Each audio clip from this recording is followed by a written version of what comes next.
మహిళల్లోనూ చైతన్యం వచ్చింది. ముస్లిం యువత కూడా అందరూ మూర్ఖంగా ఏమి లేరు. ఒక 10% ఉండొచ్చు, కానీ 90% మంది నిజాయితీగా ఆలోచిస్తున్నారు, బాధ్యతాయుతంగా ఆలోచిస్తున్నారు. తమ చెల్లి, తమ అక్క, తమ తల్లి అణచివేతకు గురవ్వాలని కోరుకోవట్లేదు. మతం పేరుతో అణచివేతకు గురయ్యి బానిసలా బ్రతకాలని కోరుకోవట్లేదు.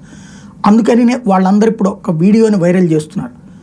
తాలిబన్లు మొన్న కొత్తగా పెట్టినటువంటి షరతు, మహిళలకి సంబంధించి బయట మాట్లాడకూడదు, పాడకూడదు, ఉద్యోగాలు చేయకూడదని ఎప్పుడో పెట్టేశారు, చదువుకోకూడదని ఎప్పుడో పెట్టేశారు, 3వ తరగతికి మించి చదువుకోకూడదు. ఇప్పుడు తాజాగా బయట మాట్లాడకూడదు, పాడకూడదు, ఇట్లాంటి కొత్త షరతులు పెట్టినటువంటి నేపథ్యంలో టోటల్గా ముఖమేగా శరీరంలో ఏ పార్టు బయటకు కనబడడానికి వీల్లేదంటూ ఆదేశాలు జారీ చేసి దాన్ని ఏమైనా తేడా చేస్తే శిక్షించడానికి మొరల్ పోలీసుని ఏర్పాటు చేసినటువంటి నేపథ్యం.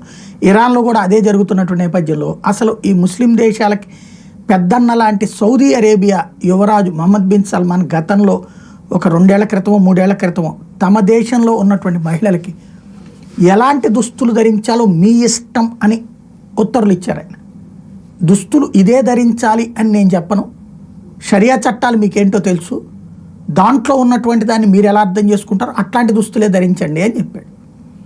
అదే సందర్భంలో ప్రభుత్వం ఇన్వాల్వ్ కాదు అని చెప్పారు, ఆ స్వేచ్ఛనిచ్చారు. అదే విషయాన్ని ఇప్పుడు గుర్తు చేస్తున్నారు ప్రపంచవ్యాప్తంగా ముస్లిం యువత.